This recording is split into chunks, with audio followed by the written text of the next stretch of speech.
नमस्कार मंडळी, flavour junction Marathi या नवीन यूट्यूब चॅनेलवर तुमचं सहर्ष स्वागत आहे. आता उन्हाळा ऋतू चालू आहे आणि फळांचा राजा आंबा मार्केटमध्ये पोहोचला आहे. साधा शिरा तर काय आपण रोज खातो, पण उन्हाळा ऋतूमध्ये आंब्याचा शिरा बनवण्याची काही वेगळीच मजा आहे. चला तर रेसिपीला सुरुवात करूया. मी इथे एक कढई घेतली.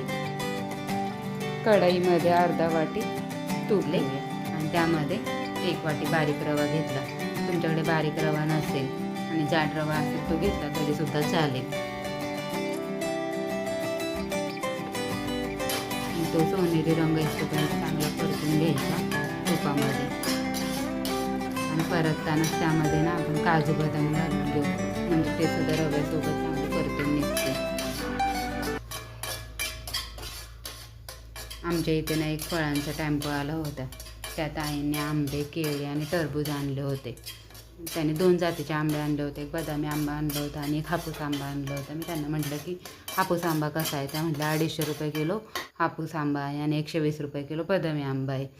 तर मी त्यांना म्हटलं मला हापूस आंबा 200 रुपये किलोने द्याल का? तर ताई म्हटलं घ्या 200 रुपये किलोने. त्या ताई खूप प्रेमळ होत्या आणि खूप चांगल्या होत्या. त्यांनी मला 200 रुपये किलोने दिलासुद्धा आंबा.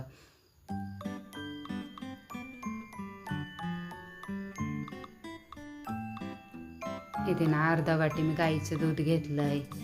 दूध चांगला आटसतोपर्यंत शिरा परतून घ्यायचा चांगला.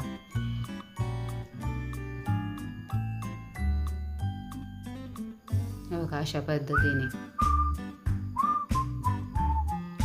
तुमच्याकडे आंबा कसा रुपये किलोने भेटतोय मला कमेंट बॉक्समध्ये नक्की कळवा. आणि माझा हा नवीन यूट्यूब चॅनल आहे. मी खूप मेहनत घेत आहे. तुम्ही मला प्लीज लाईक, शेअर आणि कमेंट करा. तुम्हाला जर रेसिपी माझी आवडली तर मला नक्की कमेंट करा. साखर आपण शेवटच घालायची, म्हणजे आपला मौसूद शेवटचा चांगला. तुम्हाला जर कोणती नवीन रेसिपी हवी असेल तर कमेंट बॉक्समध्ये मला नक्की कळवा. तुम्ही तुमच्या आवडीनुसार साखर कमी जास्त करू शकता. त्यानंतर इथे मी चिमूटभर वेलची पावडर टाकली आहे.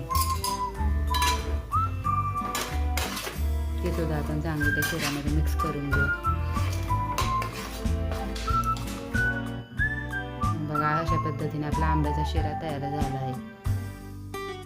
तुम्हाला जर रेसिपी आवडली असेल तर लाईक करा आणि तुमच्या मित्रमंडळी नातेवाईकांसोबत शेअर करा. आणि हो, सबस्क्राईब करायला विसरू नका.